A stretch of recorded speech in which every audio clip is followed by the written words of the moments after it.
And that something just might change your life and actually make a damn difference in my life. You're going to want to pay attention to this one. Hey everybody, David Nagel. You're going to love this episode.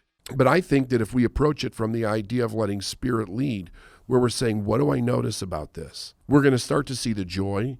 We're going to start to see the happiness. We start to see the possibility within the things that begin to show up in our life.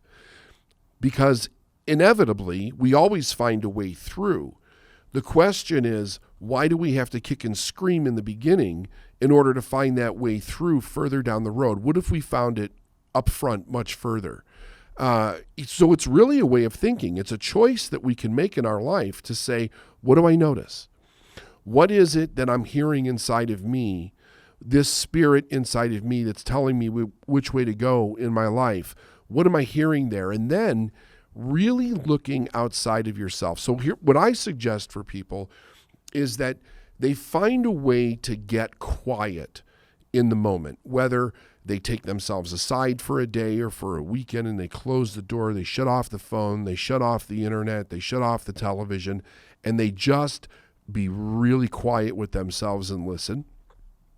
And then they remove themselves from all of the kind of craziness that's going on in the world just for a brief period of time, so we can actually see what's happening. What am I noticing? If I look at the big picture, like the big God's eye view versus the bug's eye view, if I pull back and get a 65,000 foot view of what's happening, what are the patterns that I see? What are the differences, the changes? What are people doing? How are decisions being made? What direction does life seem to be moving in?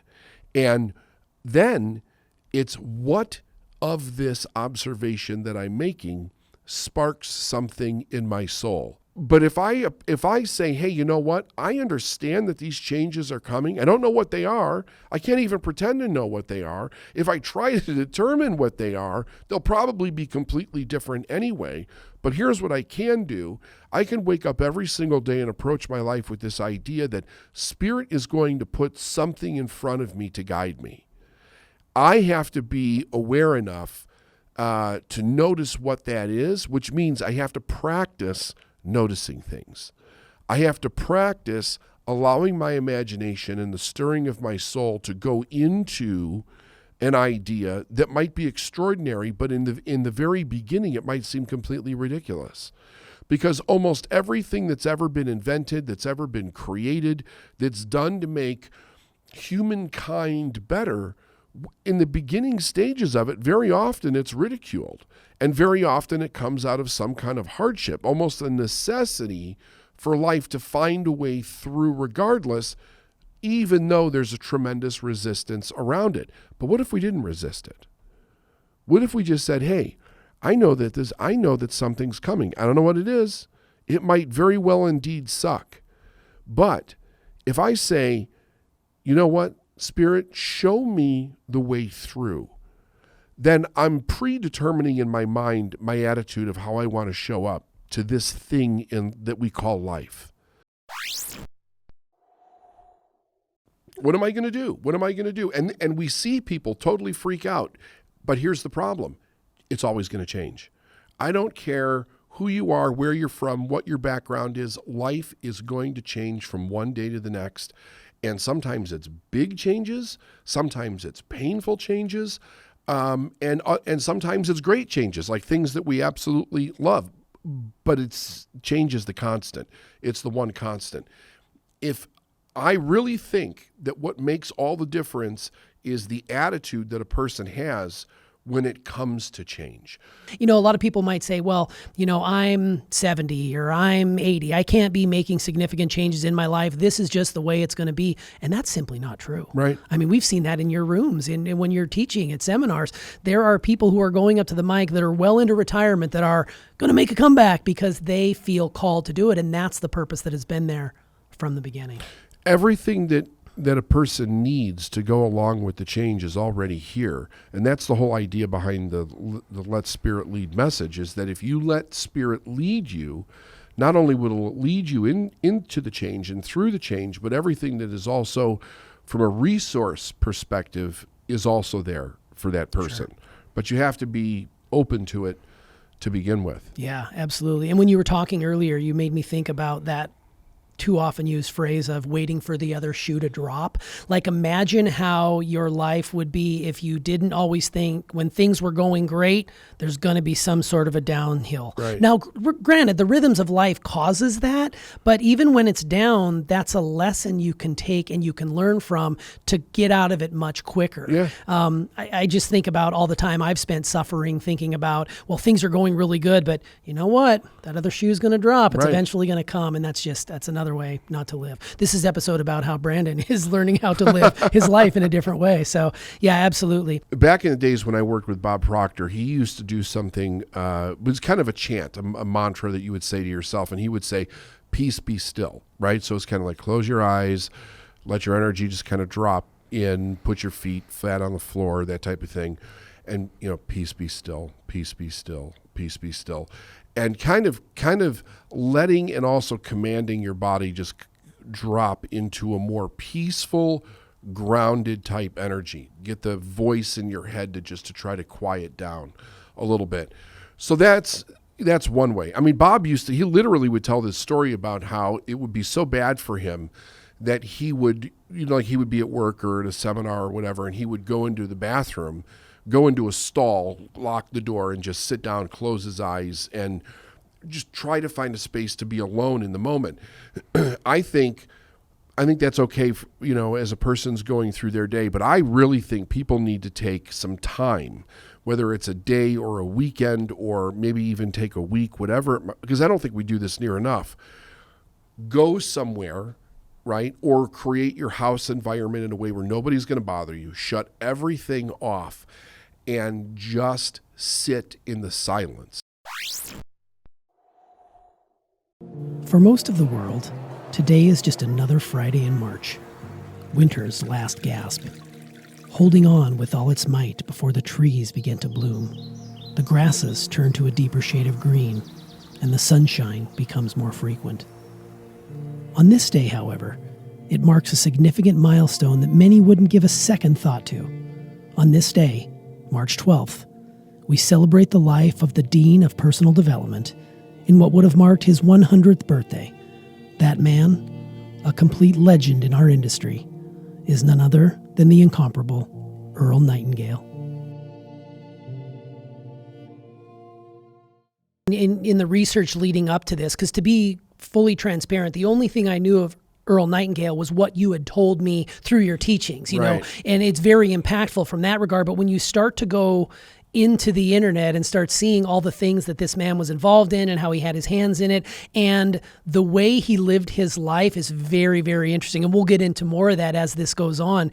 But I did not know much about him, and I'm glad that I was able to do the research leading up to this, because he seemed like someone who really moved this forward. Like I'm sure there would be some iteration of professional or personal development without him, but because he was such a major part in moving it forward, it made it the masses could really get behind it. For, like you said, the common person. Yeah, absolutely. If you listen to Nightingale, number one, his voice is commanding. He is definitely large and in charge, and authoritative, very authoritative. So you go with the assumption of authority just based on how his voice sounds. But he also had the gift of putting it into a very comprehensive and easy to understand language structure, so that the average person could understand these terribly complex topics very easily. And he does that brilliantly. So the average Joe, the average uneducated person like myself, could begin to understand topics that if you go back and you start studying them in their original context, can be very difficult to understand. Like if you're studying Troward and stuff, like it's a tough read.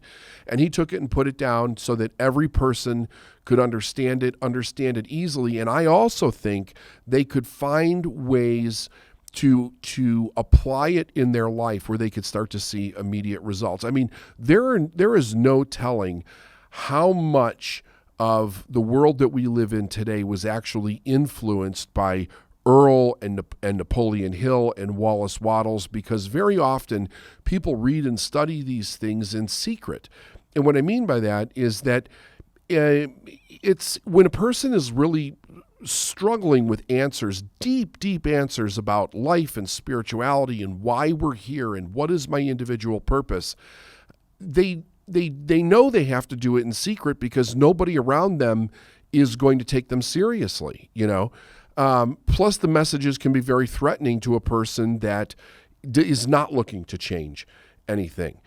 And, the idea was, let's get this out there because every person could actually change. So the amount of people that I have heard in just conversations that I've had with successful people all over the world, or listening for the little drop of a hint that they listened to Earl back in the day, or they picked up Think and Grow Rich, or they read Wattles, or Jim Rohn, or Bob Proctor, or myself, or whoever, and whatever the ideas were that they were gleaming answers from, led to the construction of these mega businesses and changes that we see in the world today. One of my favorite parts of Team Nagel headquarters, which is where we're recording this podcast, is you have created your very own version of a wall of fame. Right. And on that wall of fame are Andrew Carnegie, then Napoleon Hill, and then you've got Bob Proctor, and of course the great Earl Nightingale. You even have a frame picture on that wall that sort of is in the middle that has a picture of Lloyd Conant, Leland Val Vanderwall, which you share his quote, Bob Proctor, your mentor, and then Earl Nightingale, all there. And as I was walking by it today in preparation for the show, I thought about like it's giving me chills on the back of my neck right now, the heavy hitters in this industry, in the history of this industry. And I likened it to like the 1927 Yankees, where you had Lou Gehrig and Babe Ruth on the same team, as well as some lesser known people who were murderers row, they called it, of baseball, the 1927 Yankees. And when I walk by that, I walk by it every day on my way down the hall, and I think, we are in the shadows of giants here, and you have carried that over into your work, and you have made Earl Nightingale continued his lessons many years after the fact. And I just love that image. And what's also cool with that wall of fame is you also had the foresight to have a mirror put up at the end of those. So when the people who are coming to our office and they're learning and they're listening to you, they walk down that and they see themselves. And I've when I'm here by myself some days, I will stop in front of that mirror and be like, yeah, I am in the shadows of giants. And I think it's just so cool. I love that. Yeah.